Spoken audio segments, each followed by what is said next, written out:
Está começando mais um Antenados, na geral para todo o Brasil, na tela da Boas Novas. Bom ter sua companhia e a sua audiência no programa de hoje. Deixa eu lembrar que você pode assistir nosso programa de qualquer lugar do mundo pela internet. Acesse agora o site www.boasnovas.tv. Também pode baixar o aplicativo para iPhone, para Android, e aí você converte logo o celular, né? Toca, bota o aplicativo da Boas Novas, quando o pessoal liga, ele já fala, já toca em línguas estranhas já quando você for falar. Hoje vai ser muito interessante, nós vamos estrear uma série de programas sobre os juízes, ou melhor dizendo, eu vou para o próximo nível, sobre os reis de Israel. Os juízes vêm depois. Vamos falar sobre os reis de Israel. E o primeiro deles foi Saul. E nosso programa de hoje é sobre o rei Saul. Vamos falar um pouco de como foi construído toda essa história de reinado, de estrutura governamental do povo de Israel, começando pelo rei Saul. Claro que é muito interessante a gente entender que o rei Saul, ele tem um nome hebraico que significa pedido de Deus. E ele é filho de Quis, da tribo de Benjamim, e Saul teria vivido por volta de tô lendo tudo aqui no computador, tá? 1095 a.C., seu reinado durou mais ou menos 40 anos. E para falar um pouco sobre Saul e a sua história, de como o povo de Israel chegou a ter um rei, eu recebo ele que é pastor da Igreja Comunidade da Cruz, ele é teólogo e músico, Del Cordeiro, meu amigo, bem-vindo ao Antenados na Geral. Prazer, André, sempre é bom estar aqui com vocês, espero que a gente consiga falar desse grande rei, né? E grande sim. O primeiro, e foi o primeiro. Independente de toda a sua trajetória, mas a gente vai tentar esclarecer um pouquinho mais aí. Que é uma coisa interessante, a gente pega a trajetória e às vezes a gente desmerece, mas naquele momento ele era o cara de Israel, tanto que ele talvez foi uma escolha contrária ali do profeta ou do último juiz Samuel. Ele não gostava, mas o povo amava tanto ele que falava, nós queremos Saul. Então, tipo, ele, embora a sua trajetória, a gente fala, né, vai bater um pouco aqui, mas ele era uma pessoa muito querida e amada e foi o primeiro grande rei. Muito importante historicamente para Israel. É verdade. Também recebo ele, que é pastor auxiliar da Assembleia de Deus, de Bom Sucesso. Ele é diretor do seminário Sião, seminário integrado de aperfeiçoamento de obreiros. Pastor Pedro Júnior, pastor, bem-vindo ao Antenados. Primeira vez a sua participação. Obrigado, André, pelo convite. Uma honra, um privilégio estarmos aqui e pedindo a Deus que nos dê a graça de podermos ajudar a compreendermos um pouco mais desse processo da monarquia do povo de Israel. E estamos aqui a serviço. E que responsabilidade. Antes era, vamos dizer assim, era teocracia, governo de Deus, passou a ser uma monarquia do rei. Saul meio que se tornou um Deus ali, né? Ele pegou o papel de Deus, talvez. A gente vai falar um pouco sobre isso também. O fim do governo de Deus e o começo do governo dos homens. Também recebo ele que é bispo da Catedral Presbiteriana Pentecostal, doutor em teologia, professor da Faculdade de Fato, também escritor. Se eu falar alguma besteira, ele me corrige aqui, que conhece tudo disso. Bispo Joel de França, bispo, bem-vindo ao Antenados na Geral. Tá tudo certinho até o momento, né? Glória a Deus. Shalom, shalom Adonai, shalom Brahá. Só errou em falar que o juiz veio depois. O juiz veio antes do Antes? Não, eu falei antes. Eu quis apresentar o juiz. Eu falei isso? E falar de rei, vamos falar de nós aqui, porque nós somos reis, né? Segundo a pouco. Porque se a gente descer esse cara, os reis, juízes, e depois a gente falar um pouco sobre uma anarquiazinha, então, depois juízes, Josué. Reis, juízes. Não, de cima pra baixo. De cima pra baixo. Exatamente, tá vendo? Eu falei decrescente, tô certo. Então tá certo, tá certo.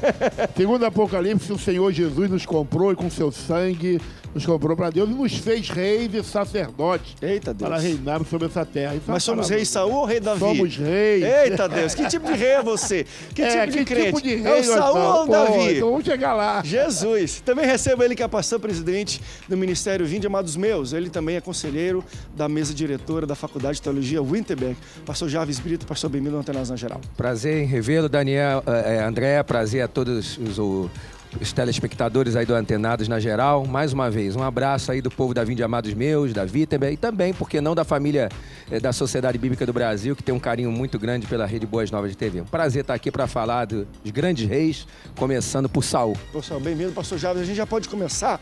E você pode participar conosco. Durante o programa, vamos colocar os contatos para você interagir com Antenados na Geral. Lembrando que essa é a primeira de uma série sobre os reis de Israel. Vai ser muito interessante a gente falar sobre todos eles. Depois, imaginamos também falar sobre os juízes, né? E você vai aprender um pouco mais sobre a Bíblia conosco aqui no Antenados na Geral. Antes da gente propriamente falar do Saul, do rei Saul, eu gostaria que a gente pudesse voltar um pouco no tempo para a gente tentar montar, até para o próprio telespectador que não entende um pouco dessa cronologia, de como Israel chegou a ter um rei, a uma estrutura monárquica de governo. Lembrando que eu falei decrescente, né? Já aprendendo aqui. Falamos de reis, mas antes dos reis vieram os juízes. E Samuel, como último juiz, o profeta Samuel, ele foi quem ungiu Saul rei pelo pedido do povo. O povo chegou no momento que ele falou, olha, todas as nações aqui têm reis, menos nós. E aí ele já estava velhinho, Samuel, e o povo queria talvez uma imagem de uma pessoa centralizada, de um rei. Mas antes disso, acho que até antes dos juízes, como é que Israel começou a criar essa, pastor Javes, essa identidade de governo até chegar aos reis? Para a gente até construir isso até chegar a Saul. Na verdade, o Senhor, ele queria ter uma nação que representasse ao Senhor diante da terra, onde ele pudesse estabelecer seus estatutos, né, estabelecer seu reino. E para isso ele escolheu Israel, onde ele revelou suas leis, seus mandamentos. E esse era o desejo de Deus, que continuasse, né, ele governando, como é hoje o desejo dele governar a igreja, né? E com o passar eles entraram na terra prometida ali, e aí Josué segue o legado ali de Moisés. E nesse período, né, o povo ali começando a ter que se espalhar sobre a terra, dividido em tribos, né? Então os juízes começam a reinar, a governar, representando a voz divina, né? Então até chegar aí sim, quando o povo, né, chegando ao que você falou, rejeitaria o povo olhando para as outras nações. E acho que esse é o grande erro do povo de Deus, quando ele rejeita o amor de Deus, as propostas de Deus, as revelações de Deus, e ele começa a olhar para as nações vizinhas. Assim acontece um pouco hoje na igreja, né? Eu quero aquilo que o mundo tem, eu quero aquilo que... E às vezes rejeita o melhor. E nesse momento eles questionam, né? E Deus entra com Saul, o primeiro rei, que eu diria assim, é uma vontade permissiva de Deus. Eu também vejo um cuidado de Deus também ao escolher Saul para que assumisse ali o reinado. Mas ainda assim, André, eu vejo que havia um desejo de Deus continuar esse governo teocrático mesmo com Saul.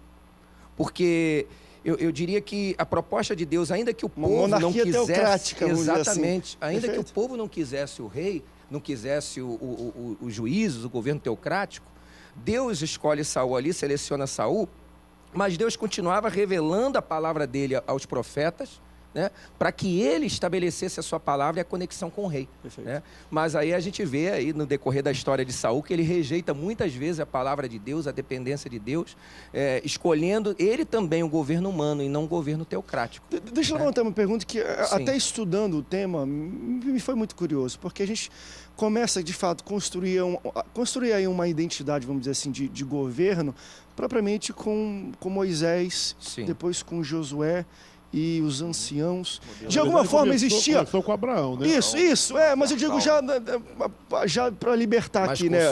A questão de ter um libertador, que também é o papel um pouco do juiz. Os juízes vieram também com esse papel um pouco de libertador para cada uma das tribos. Porém, existia uma centralidade, vamos dizer assim, de comando, de voz, já talvez com Moisés aqui, já próximo, e com Josué, depois os anciões, e de alguma forma se tornou, por um tempo, uma anarquia, cada um por si, até que fossem estabelecidos os juízes, os libertadores foram enviados. Talvez essa ânsia do povo de querer ter um rei seria talvez voltar ao tempo como era talvez com Moisés ou com Josué, onde a gente tinha que responder para uma pessoa, uma imagem do que talvez uma coisa esperada, porque não existia. O que unia as tribos de Israel mediante aí o governo dos juízes, se não fosse talvez apenas a questão de etnia, ou talvez aí a arca e o tabernáculo, a questão religiosa, era o que talvez unia eles como um povo só, mas não tinha o que unisse eles. Talvez eles queriam voltar um pouco ao tempo de como era com Moisés ou Josué, de ter uma centralidade de poder, não necessariamente de um rei como eram os outros, ou era totalmente diferente a proposta de Moisés e Josué para a proposta de Saul. Está entendendo mais ou menos? Porque se dividiu de alguma forma. Depois se é que eu estou certo, mas depois de Josué, e aí envelheceu junto com os anciões, se dividiu, se tornou meio que uma anarquia, depois foi estabelecendo juízes para tomar conta do negócio que estava desandando. E depois falou, não, nós queremos ter uma centralidade de novo. Queria o povo de Israel ter um rei como eram as nações vizinhas, ou queria talvez reestabelecer o que eles tinham antes com Josué ou com Moisés? André, eles eram antes despatriados, né? Eles só tinham a promessa de uma terra e eram escravos. E aí eles foram libertados por um homem que Deus levantou. E é forte, como você fala às vezes, é forte o fato de Deus dizer: eu pus esse homem como Deus sobre vocês e Arão como seu sacerdote. Né? Isso é Que era, palavra ele de falava, Deus. era Deus falando com o povo. Era né? Deus falando com o povo. Então é forte essa herança de Deus ter levantado um líder, para esse líder ser o libertador e para esse líder guiar o povo de Israel nesse processo de libertação e na formação dessa nação. Só que muitos anos se passam. E o relato bíblico, já em 1 Samuel, ele vai apontar como principal motivo olhar de fato, como o pastor muito bem falou, para o governo centralizado e a forma de administrar a nação de um dos outros países que estavam ao seu redor. Então, o motivo bíblico apontado, de fato, não é essa herança, mas sim a visão do que estava acontecendo ao seu redor. O que aconteceu com aquele povo? Aquele povo, ele tinha um sentido de visão, de segmento espiritual. Então, o líder era espiritual. Quando precisava entrar numa batalha, como aconteceu com Abraão, pegou 318 funcionários deles, empregados, com foice, enxada, levantando, e não tinha uma noção de guerra, de exército, nada disso. Era um povo vivido praticamente para a oração, para os rituais bíblicos. Mas era uma nação.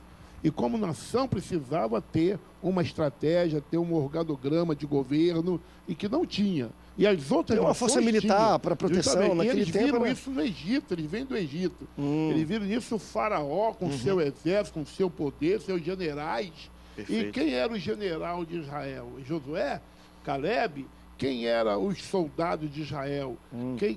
Qual era a estratégia de Israel para se defender do inimigo? Era pegar na foice, pegar na enxada? Era viver aquilo? Que era algo muito comum naquele tempo mesmo, de invasão de terra. Era muito justamente. comum. As tribos sofriam esse disso. povo, conforme Josué venceu 31 reis para chegar até lá. Então, a mentalidade deles também foi mudando. Ó, viu? Nós temos que nos preparar mais, porque tem outros inimigos a serem enfrentados lá na frente. Não Até é só uma questão de chegar- inveja dos outros, era uma questão de necessidade quase. E a gente também precisa sobrevivência, organizar isso aqui. sobrevivência Perfeito, também, perfeito. O proteger sua família, porque o inimigo ele levava as mulheres, levava as crianças, os velhos matavam. Então, e Israel passou muito por isso durante sua caminhada. Houve várias pequenas diásporas, até chegar às grandes diásporas. Houve muitos cativeiros dos judeus por causa disso. Então, a mentalidade do povo as outras nações têm uma estratégia, as outras nações têm seu exército. Nós não temos ninguém nesse sentido. Então, daí veio... Porque vê quando no tempo de Juízes, Débora, Israel já tinha um exército. Então, Débora chama Baraque, que era o general, para enfrentar Cícera. Mas Cícera era um homem poderoso, ele tinha 900 carros de ferro, então, humanamente, na época, era difícil vencê-lo. Débora era juíza. Então, Débora ouve a voz de Deus, chama Baraque, vamos guerrear. Baraque diz, não, eu vou guerrear contra Jabim. Então, se você for Débora, eu vou. Aí Débora é a juíza. Pôs a Então, palavra em xeque. Aí ela diz assim, Foi Deus, eu vou. Justamente. Se não for, Mas ela tanto vai. é que Débora falou isso para ele. É a ordem de Deus. Mas não é que ele não era um homem de Deus, mas ele não tinha a fé que Débora Não. tinha ali. Perfeito. E a Débora diz, eu vou. Mas Teríamos a nós, honra é talvez, minha. a minha resposta que você tem. exatamente. Calma aí, não dá. E ali Será que é mostrou profecia ou que profetado?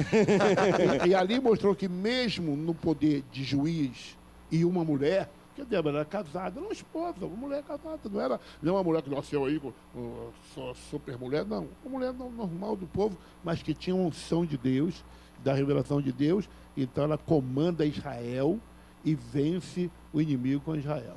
Então, ali vê que o poder já havia o exército de Israel, já havia as normas de ensinamento de guerra, tudo isso para continuar até mesmo os juízes. Que havia um período, você falou da arca ainda há pouco, em que tudo era arca, a presença da arca.